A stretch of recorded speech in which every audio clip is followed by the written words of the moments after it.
నమస్తే బులెటిన్లో first of all breaking news చూస్తున్నాం. ఏపీలో ఎన్నికల అనంతరం జరిగిన హింసపై రాష్ట్ర ఎన్నికల ప్రధానాధికారి కార్యాలయం ప్రాథమిక విచారణ పూర్తి చేసి ఈసీకి నివేదిక పంపింది. హింసాత్మక ఘటనలపై ఈసీ ఆదేశాల మేరకు ఏడీజీ స్థాయి అధికారి ఆధ్వర్యంలో సిట్ నియామకం చేపట్టనుంది. దీనిపై ఇవాళ రాత్రిలోగా అధికారిక ప్రకటన చేయనుంది.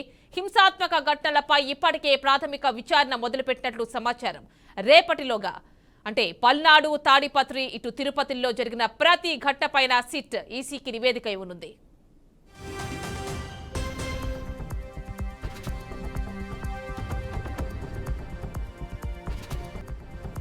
ఏపీలో ఎన్నికల అనంతరం జరిగిన హింసపై రాష్ట్ర ఎన్నికల ప్రధానాధికారి కార్యాలయం ప్రాథమిక విచారణ పూర్తి చేసి ఈసీకి నివేదిక పంపింది.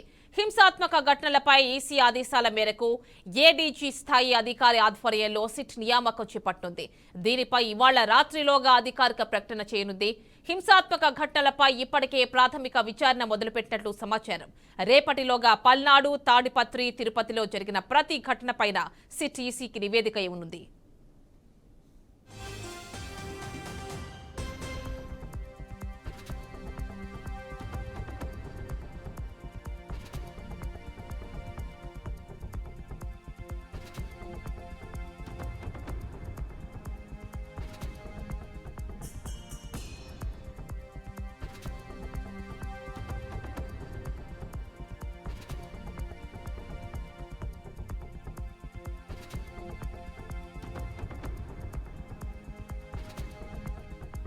ఏపీలో ఎన్నికల అనంతరం జరిగిన హింసపై రాష్ట్ర ఎన్నికల ప్రధానాధికారికి రిపోర్టు వెళ్లింది. ఈ నేపథ్యంలో ఆయన సిఈసికి నివేదిక పంపించారు. ఈ నేపథ్యంలోనే సిట్ ని ఏర్పాటు చేయనున్నట్లుగా కూడా తెలుస్తోంది.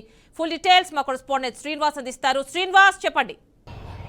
రాష్ట్రంలో జరిగినటువంటి ఏవైతే హింసాత్మక ఘటనలో దానికి సంబంధించి సిట్ సేకరించినటువంటి విచారణ రిపోర్ట్ ఏదైతుందో అది కేంద్ర ఎన్నికల సంఘానికి కొద్దిసేపటి కింద పంపించినట్టు తెలుస్తోంది. రాష్ట్రంలో జరిగినటువంటి హింసాత్మక ఘటనలు, వాటి వెనకాల దాగున్నటువంటి అంశాలు ఏవైతే ఉన్నాయో వాటిని అన్నిటి కూడా కూలాంకషంగా సిట్ తాము విచారణలో తెలియజేసిన పరిస్థితి అయితే ఉంది. ఇక్కడ ఏంటి అంటే ఏ ప్రాంతాల్లో ఎందుకు దీనికి సంబంధించినటువంటి అల్లర్లు చెలరేగడానికి ప్రధాన కారణాలు ఏంటి అనే అంశాన్ని సిట్ చాలా కూలంకషంగా పరిశీలించినట్టు తెలుస్తుంది. అదేవిధంగా అక్కడ ఉన్నటువంటి పరిసర ప్రాంతాల్లో వాళ్ళు జరిగినటువంటి విచారణ కావచ్చు, లేదంటే జరిగినటువంటి సంఘటనలో ఆధారంగా చేసినటువంటి విచారణ కావచ్చు, పోలీసులు ఏ స్థాయిలో అక్కడ వాళ్ళ చర్యలు చేపట్టినప్పుడు కూడా అక్కడ సంబంధించినటువంటి ఆ సంఘటన పాల్గొన్నటువంటి వ్యక్తులు ఎవరైతే ఉన్నారో ఆ వ్యక్తులు దానికి ముందుగా అంటే ఆ వ్యక్తులు ఆ హింసకి పాల్పడినటువంటి విధానాలు కావచ్చు అన్నింటినీ కూడా పూర్తి స్థాయిలో విచారణ చేసి పంపించినట్టు తెలుస్తుంది. అయితే సిట్ విచారణ ఇంకా చాలా అంశాల మీద ఇంకా కొనసాగేటువంటి పరిస్థితి ఉంది. అయితే ఇప్పటివరకు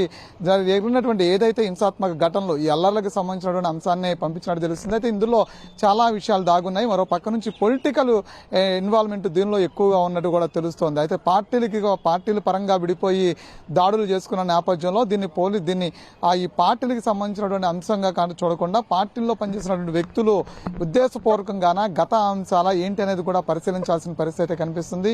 సిట్ విచారణ ఇంకా కొద్ది రోజులు కొనసాగేటువంటి పరిస్థితి ఉంది. ఇప్పటికే ఢిల్లీ వేదికగా కూడా రాష్ట్రంలో జరుగుతున్నటువంటి ఏదైతే ఈ అల్లర్లు ఉన్నాయో దీని మీద కేంద్ర ఎన్నికల సంఘం చాలా సీరియస్గా ఉండడం జరిగింది. మరో పక్క నుంచి ప్రతిపక్షాల పాత్ర ఏంటి, అధికార పక్షాల పాత్ర ఏంటి అనేది కూడా ఎంక్వైరీ చేస్తున్నటువంటి నేపథ్యం కనిపిస్తుంది. మరో పక్క నుంచి చూస్తే పోలీసు ఉన్నత అధికారులతో పాటు దిగువ స్థాయి అధికారులు కూడా ఇప్పటికే బదిలీలు చేయటువంటి పరిస్థితి కనిపిస్తుంది. మరో పక్క నుంచి ట్రాన్స్ఫర్స్ విధానంగా మరో పక్క సస్పెన్షన్ విధుల నుంచి తొలగించినటువంటి అంశాలు కూడా కనిపిస్తున్నాయి. అయితే ఇంత పెద్ద ఎత్తున దాదాపు 12 మంది పోలీస్ సిబ్బంది ఎట్ ఎ టైం ఒకేసారి ఒక ఎన్నికల విధుల్లో ఉన్నటువంటి పోలీస్ సిబ్బంది ఒకేసారి సస్పెండ్ అవడానికి కూడా పూర్తిగా ఎలాంటి పరిణామాలు చోటు చేసుకున్నాయని చెప్పుకోవచ్చు. మరో పక్క నుంచి చూస్తే రానున్న కొద్ది రోజుల్లో కూడా రాష్ట్రంలో కర్ఫ్యూని విధించాలి, పూర్తి స్థాయి కేంద్ర బలగాలు రాష్ట్రంలో మోహరించాల్సిన అవసరం ఉందని చెప్పని ఇప్పటికే ఇంటెలిజెన్స్ ఇచ్చినటువంటి రిపోర్ట్ను కావచ్చు.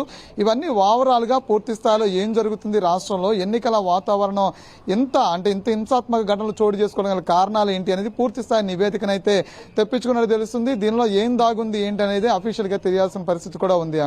అంటే శ్రీనివాస్, అంటే కౌంటింగ్ పూర్తయిన తర్వాత, రిజల్ట్స్ వెలువడిన తర్వాత కూడా ఒక 10-15 రోజులు ఇంకా కూడా ఇక్కడ కేంద్ర బలగాలైతే మోకరించి ఉండాల్సినటువంటి సమస్య తీవ్రతని కేంద్ర ఎన్నికల సంఘం గుర్తించినట్టుంది. ఈ నేపథ్యంలోనే ఆ తర్వాత కూడా బలగాల్ని కంటిన్యూ చేయాలి ఇక్కడ అని చెప్పి ఒక డెసిషన్ కూడా తీసుకున్నారు. మరి ఇలాంటి అంటే ఈ సిట్ ఇంకా ఎన్ని రోజులు కొనసాగే అవకాశం ఉంది?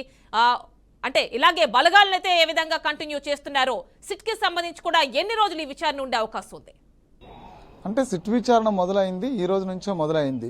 అయితే ఇందులో చాలా అంశాలు ఉన్నటువంటి పరిస్థితి మనం చూస్తూ ఉన్నాము. సిట్ విచారణలో కేవలం ఆ హింసాత్మక ఘటనలకు సంబంధించి కాకుండా ఇటు పోలింగ్ బూతుల్లోకి వెళ్ళిన తర్వాత ఈ ఈవీఎంలు ధ్వంసం చేసినటువంటి అంశం కావచ్చు, అదేవిధంగా దాడులు చేసుకునే క్రమంలో ఇటు పెట్రోల్ బాంబులు కావచ్చు, నాటు బాంబులు కావచ్చు, అదేవిధంగా తిరుపతిలో జరిగినటువంటి కొన్ని సంఘటనలు కావచ్చు, పల్నాడు మాచర్ల నియోజకవర్గంలో జరిగినటువంటి ఉద్రిక్త వాతావరణ పరిస్థితులు కావచ్చు, అదేవిధంగా అనంతపురంలో జరిగినటువంటి కొన్ని హింసాత్మక సంఘటనలు కావచ్చు, పోలింగ్